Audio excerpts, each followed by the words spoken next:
Hello friends, welcome to the Zorawar classes. आज के इस वीडियो में मिनरल्स का पार्ट 2 डिस्कस करने वाले हैं। जैसा कि आप सब लोग जान चुके हो कि पार्ट फर्स्ट में हमने डिस्कस कर लिया है कि मिनरल्स 2 टाइप्स के होते हैं। अगर आप लोग नहीं देखे हो तो मैं आपको बता देता हूं, फिर से थोड़ा सा ओवर जो हमारा उसका डिस्क्रिप्शन है उसको मैं डिफाइन कर देता हूं। तो मिनरल्स 2 टाइप्स के होते हैं, एक माइक्रो मिनरल्स होता है, एक मैक्रो मिनरल्स होता है। ठीक है, एक मैक्रो मिनरल्स होता है। मैक्रो का मतलब होता है जो हमारी बॉडी में ज्यादा यूज होता है जिनका, या जो हमारी बॉडी में ज्यादा क्वांटिटी के फॉर्म में जरूरी होते हैं, उनको हम मैक्रो मिनरल्स बोलते हैं। जिसमें आपका आता है calcium phosphorus, chlorine, fluorine, magnesium, potassium. ये सब हमारा किस में आता है? मैक्रो मिनरल्स में आता है। माइक्रो मिनरल्स में जो आता है वो आता है कोबाल्ट, फिर हमने पढ़ा था आयोडीन, ठीक है, फेरस। इस तरह के जो मिनरल्स होते हैं ये हमारे माइक्रो मिनरल्स में आते हैं। क्लियर हो गया? तो माइक्रो मिनरल्स का पूरा सेक्शन हमने फर्स्ट पार्ट में डिस्कस कर लिया है। ये हमारा सेकंड एंड लास्ट पार्ट है मिनरल से रिलेटेड। सो आप लोग जरूर देखिएगा इसको एंड तक। और उसके पहले जितने लोगों ने अभी तक हमारे ऐप को डाउनलोड नहीं किया है वो पहले डिस्क्रिप्शन बॉक्स में जाएं और ऐप को डाउनलोड करें। वहां पे आपको कोर्सेस अवेलेबल हो जाएंगे और कोर्सेस में अपने आप को एनरोल कर लीजिए। ठीक है, और भी बहुत सारे वहां पे मटेरियल हैं जिसको आप लोग अच्छे से वहां पे देख सकते हैं, समझ सकते हैं। और उससे के बाद अपने व्हाट्सएप नंबर से अपना नाम और जिस पोस्ट के लिए आप प्रिपरेशन कर रहे हो वो लिख करके इस नंबर पे आप सेंड कर सकते हो, जिससे आपको व्हाट्सएप के एक ब्रॉडकास्ट ग्रुप से जोड़ दिया जाएगा। और टेलीग्राम की लिंक हमारे डिस्क्रिप्शन बॉक्स में दी गई है। तो इतना आप कर लो, आप हमारे साथ बन जाओगे। हम आपकी जर्नी में हेल्प करेंगे, आप अपनी जर्नी के मंजिल तक, अपनी जो मंजिल है आपकी, वहां तक आप पहुंच सकते हो आसानी से। ठीक है, तो हम आज डिटेल में पढ़ने वाले हैं मैक्रो मिनरल्स के बारे में। जो हमारा मैक्रो मिनरल्स होता है, मैक्रो मिनरल्स, इसका मतलब इसमें हम किसको किसको पढ़ेंगे? कैल्शियम पढ़ेंगे, फॉस्फोरस पढ़ेंगे, फ्लोरीन पढ़ेंगे, क्लोरीन पढ़ेंगे। कल मैंने आप लोगों से एक क्वेश्चन भी पूछा था कि जो फ्लोरीन और क्लोरीन का आपका एटॉमिक मास और एटॉमिक नंबर होता है वो कितना होता है। तो बहुत सारे लोगों ने सही बताया था, कुछ लोगों ने कुछ गलत भी बताया था। तो वो लोग अभी भी जाके देखें समझें, मैं नहीं बताने वाला हूं, क्योंकि आप लोग ना भरोसे हो जाते हो कि सर आप बता दो काम ही खत्म हो जाए, देखने की जरूरत क्या है। कभी किताब तो पलटने की कोशिश करो। फ्लोरीन क्लोरीन आपको देख के तुरंत कमेंट बॉक्स में मुझे बताना है। अगर आप रिकॉर्डेड वीडियो देख रहे हो तो कोई बात नहीं, अगर आप लाइव सेशन में देख रहे हो तो आप कमेंट में बताओ, फटाफट जल्दी से जल्दी बताओ। ठीक है, चलो। तो फ्लोरीन क्लोरीन, उसके बाद हम लोग पढ़ेंगे पोटेशियम, मैग्नीशियम। तो इतनी चीजों के बारे में डिस्कस करने वाले। तो पहला है हमारा कैल्शियम, बहुत इंपॉर्टेंट है। कैल्शियम को देख लेते हैं, कैल्शियम क्या होता है, कहाँ इसके सोर्सेस होते हैं। तो अगर हम इसके सोर्सेस के बारे में बात करें तो इसके जो सोर्सेस हैं वो आपका मिल्क, आपको पता है सबसे ज्यादा तो किसमें होता है? दूध में। बनाना, जो हमारा केला होता है उसमें होता है। फ्रूट्स, फ्रूट्स इसमें होता है।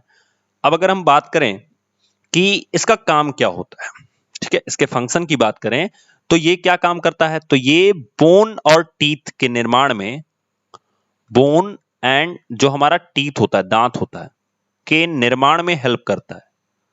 के निर्माण में हेल्प करता है, हेल्प करता है। ठीक है, और दूसरी चीज कि निर्माण के साथ साथ ये मजबूती भी प्रदान करता है।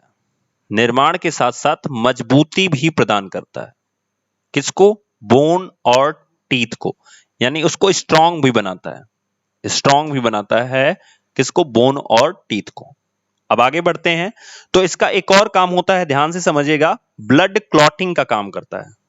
ब्लड क्लॉटिंग का काम करता है। और आपको मुझे कमेंट बॉक्स में बताना है कि कौन सा विटामिन है जो हमें ब्लड क्लॉटिंग में हेल्प करता है। ब्लड क्लॉटिंग में हेल्प करता है वो कौन सा विटामिन है जो हमें ब्लड क्लॉटिंग में हेल्प करता है?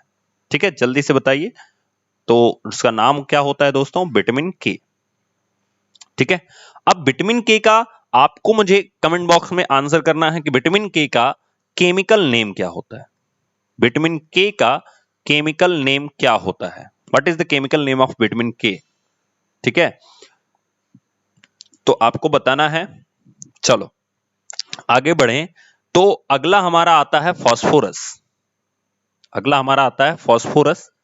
फास्फोरस के बारे में बात करें तो इसे आप खुले वातावरण में नहीं रख सकते हो, इसमें आग लग जाती है। सो इसको हम लोग लिक्विड या कह सकते हो कि पानी में रखते हैं। इसी तरह से आप सुने होंगे कि जो हमारा पोटेशियम होता है, ठीक है, या सोडियम जो होता है, उसको हम खुले में नहीं रख सकते हैं, पोटेशियम नहीं रख सकते हैं।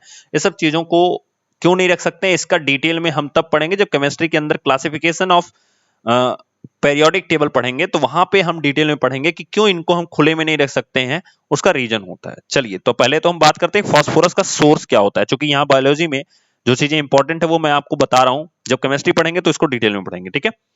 तो यहाँ पे मिल्क के अंदर फास्फोरस होता है, ग्रेन जो होता है उसमें फास्फोरस होता है, फिर उसके बाद वेजिटेबल्स जो होता है उसमें फास्फोरस होता है। अब बात करें ये काम क्या करता है, तो ये जो कैल्शियम और फास्फोरस होता है, कैल्शियम प्लस फास्फोरस, आप ऐसे याद कर लो, ये दोनों के दोनों बोन एंड टीथ के निर्माण में, या कह सकते हो बोन एंड टीथ को स्ट्रांग बनाने में हेल्प करते हैं। बोन एंड टीथ को स्ट्रांग बनाने में हेल्प करते हैं। क्लियर? तो इसका काम भी यही हो जाएगा, फंक्शन जो होगा, फंक्शन हमारा क्या हो जाएगा कि बोन एंड टीथ को निर्माण करने में और उनको स्ट्रांग बनाने में हेल्प करते हैं, ठीक है। दोस्तों, अभी तक अगर आपने वीडियो को लाइक नहीं किया तो प्लीज एक बार लाइक कर दो, क्योंकि जितनी डिटेल से मैं आपको समझा रहा हूं इतना शायद आप कहीं डिटेल में देख पाए रहोगे यूट्यूब के ऊपर, ठीक है। चलिए आगे बात करते हैं। तीसरा हमारा जो सेक्शन है, थोड़ा सा इसके इंक को चेंज कर लेते हैं, अच्छा लगेगा। चलिए, तीसरा हमारा जो है उसमें हम पढ़ेंगे मैग्नीशियम के बारे में। मैग्नीशियम का जो सोर्स होता है, सोर्स ऑलमोस्ट यही है, यानी कि जो मिल्क है, फ्रूट है, मिल्क हो गया, फ्रूट हो गया, ठीक है, उसके बाद वेजिटेबल्स हो गई, यही सब सोर्सेज हैं। अब बात करें इसका काम क्या होता है, तो मैग्नीशियम बहुत इंपॉर्टेंट है। ये मस्कुलर एक्टिविटी में, किसमें? मस्कुलर एक्टिविटी में, मस्कुलर एक्टिविटी में हेल्प करता है, मस्कुलर एक्टिविटी में हेल्प करता है। हो गया। अगला देखिए, ये जो होता है वो क्लोरोफिल में पाया जाता है। ये पाया कहां जाता है, तो क्लोरोफिल जो होता है, क्लोरोफिल, क्लोरोफिल कहां होता है?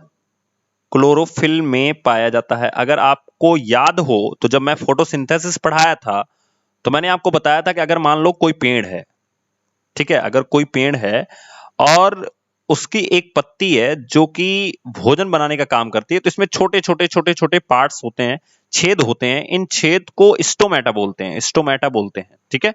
और इसी स्टोमेटा में मैग्नीशियम नाम का जो पदार्थ होता है वो पाया जाता है, और स्टोमेटा में ही क्लोरोफिल पाया जाता है। इसलिए यहां पे क्या लिखा गया है, ये क्लोरोफिल में पाया जाता है।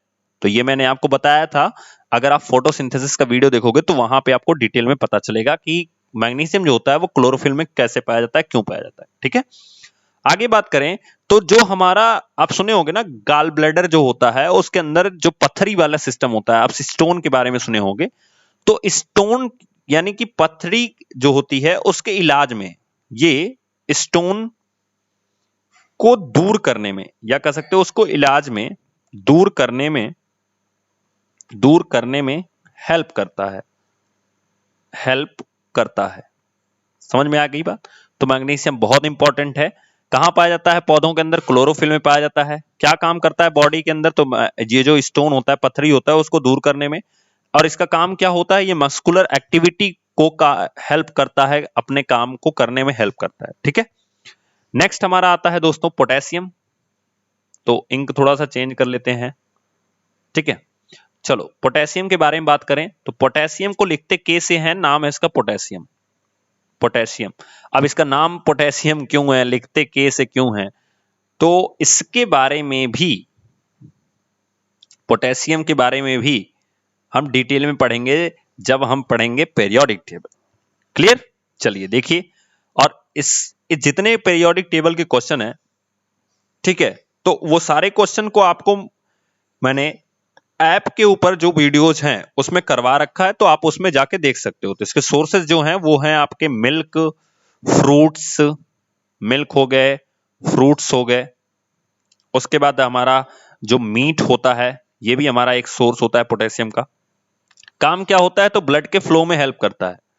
किसमें हेल्प करता है? ब्लड के फ्लो में, ब्लड के फ्लो में हेल्प करता है, हेल्प करता है। ठीक है, अगला बात करते हैं हम क्लोरीन के बारे में।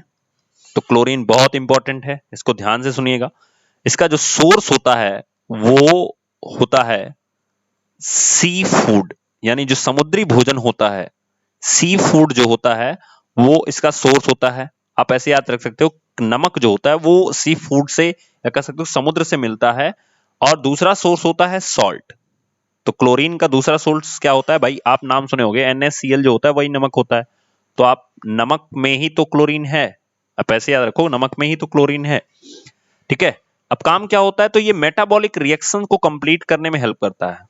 ये मेटाबॉलिज्म में हेल्प करता है, मेटाबॉलिज्म में हेल्प करता है। ठीक है, कुछ बच्चे होंगे जो यूपी का जो जूनियर सुपर टेट है, यूपी जूनियर सुपर टेट जो है, ठीक है, उसके लिए भी प्रिपरेशन कर रहे होंगे। तो उन बच्चों के लिए ये बहुत ज्यादा हेल्पफुल होगा जो एटलीस्ट उस जूनियर में मैथ और साइंस लेने वाले हैं, यानी मैथ प्लस साइंस का पेपर देने वाले हैं। उनके लिए मान के चलो कि अगर साइंस में 50 क्वेश्चंस आ रहे हैं तो उसमें 25 क्वेश्चन जो होंगे ना वो आपके इसी बायोलॉजी के टॉपिक से होंगे जो सीरीज में करा रहा हूं, और एक क्वेश्चन इससे बाहर नहीं आएगा। आप देख लेना, जो मैं करा रहा हूं इससे बाहर एक क्वेश्चन नहीं आने वाला। और बाकी 25 क्वेश्चन जो होंगे वो फिजिक्स और केमिस्ट्री से मिलके होंगे, और 50 क्वेश्चन तो आपके मैथ के आएंगे। तो टोटल 100 नंबर के यहां से आएंगे एंड 50 नंबर का आपका जनरल पार्ट होगा। तो अगर आप जनरल पार्ट की भी तैयारी कर रहे हो तो मैं उसमें आपको एक हेल्प कर सकता हूं कि मैथ और साइंस की अगर आप प्रिपरेशन कर रहे हो तो जनरल पार्ट के सेक्शन में आप दो चीज ज्यादा पढ़ना। एक पढ़ना रीजनिंग, क्योंकि सिलेबस इसका कम है, और करंट अफेयर पे फोकस करना। ठीक है, अगर आप जीके पे फोकस करोगे, जीके फोकस नहीं करना है क्योंकि जीके वास्ट होता है, बहुत ज्यादा होता है। ठीक है, आप एक सरसरी निगाह से रोज पढ़ते रहो वो ठीक है, लेकिन आप पढ़ो अच्छे से तो रीजनिंग के बारे में पढ़ना और किसके बारे में? करंट अफेयर के बारे में पढ़ना। ठीक है, तो उनके लिए बहुत ज्यादा ये हेल्प करेगा। तो क्लोरीन के बारे में हम आगे बात करें तो क्लोरीन का जो यूज होता है ये वाटर प्यूरिफायर में होता है। किसमें होता है? वाटर प्यूरिफायर में होता है। ये आप लोग देखे भी होंगे, सुने भी होंगे, प्यूरिफायर में होता है क्लोरीन का यूज।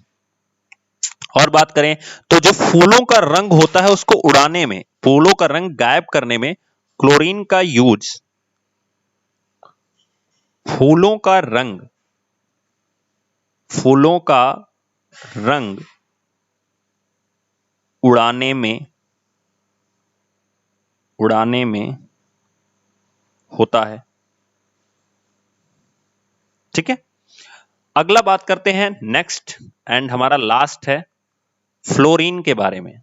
ठीक है ना, तो फ्लोरीन के बारे में देख लेते हैं थोड़ा सा।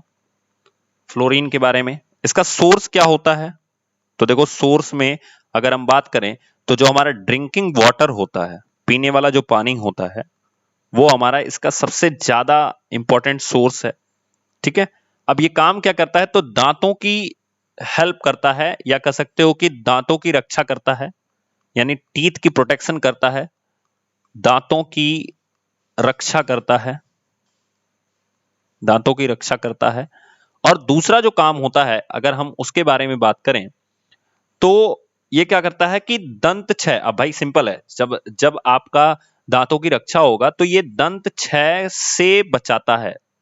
दंत क्षय से, दंत क्षय का मतलब होता है जो दांत टूट के गिर जाते हैं, दांतों का टूट का गिरना, दांतों का टूट कर गिरना, टूट कर गिरना। ठीक है ना, तो दंत क्षय से ये क्या करता है? बचाता है। दंत क्षय से ये क्या करता है? बचाता है।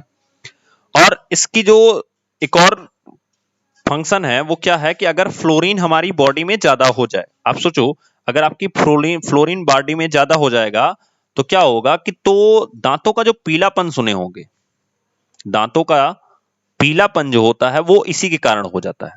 दांतों का जो पीलापन होता है वो इसी कारण हो जाता है। तो दोस्तों ये था आज के लिए। अगर आप लोगों ने अभी तक अपने व्हाट्सएप से अपना नाम और पोस्ट, जिस पोस्ट के लिए आप प्रिपरेशन कर रहे हो वो आपने नहीं भेजा है, तो आप इस नंबर पे भेज दीजिए। ऐप जरूर डाउनलोड कर लीजिए जोरावर क्लासेस का, जिसपे आपको time to time notifications, time to time videos, KVS से रिलेटेड जितनी भी चीजें हैं वो आपको अवेलेबल हो जाएंगी।